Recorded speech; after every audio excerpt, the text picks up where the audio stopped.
طالبان وايي په شپږو میاشتو کې د پیښیدونکو حالاتو مسؤل به ولسمشر غني وي او ولسمشر غني وايي د وضعیت بدلون ته پلان لرو، ژر به مثبت بدلون راشي.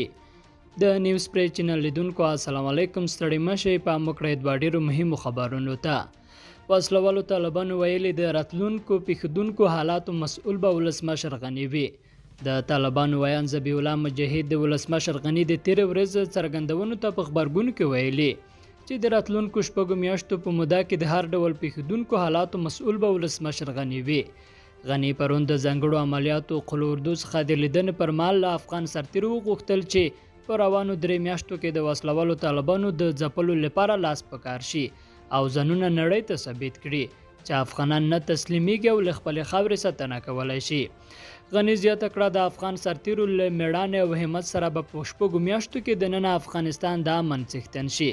طالبانو د سولې مذاکراتو سره هممهاله د ولسمشر غني دغه ډول څرګندونې جګړې ته د تشویق کولو په معنا بللې او ولسمشر غني وایي چې د طالبانو جګړه هیڅ راز دیني او ملي مشروعیت نه لري.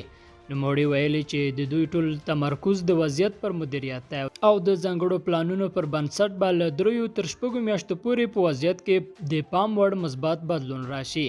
نوموړي دا څرګندونې پرون د ځانګړو عملیاتو قلو اردو څخه د لیدنې پر مهال کړي دي. ولسمشر غني کمانډو ځواکونو ته په خطاب کې ویلي چې د دښمن نیت صفا نه دی. تاسو باید ځان ثابت کړئ چې دښمن خپل ارمان ګورته یوسي. هغه دغه راز ملي امنیتي ځواکونو ته د هر راز ملاتړ ډاډ ورکړی دی او زیاته کړې ده چې تیر لاسته راوړنې به نه ضایع کیږي او ټول به په ګډه د افغانستان د ښې راتلونکي لپاره کار ته دوام ورکوي. لیدونکو له ملتیا مننه، ښې چارې.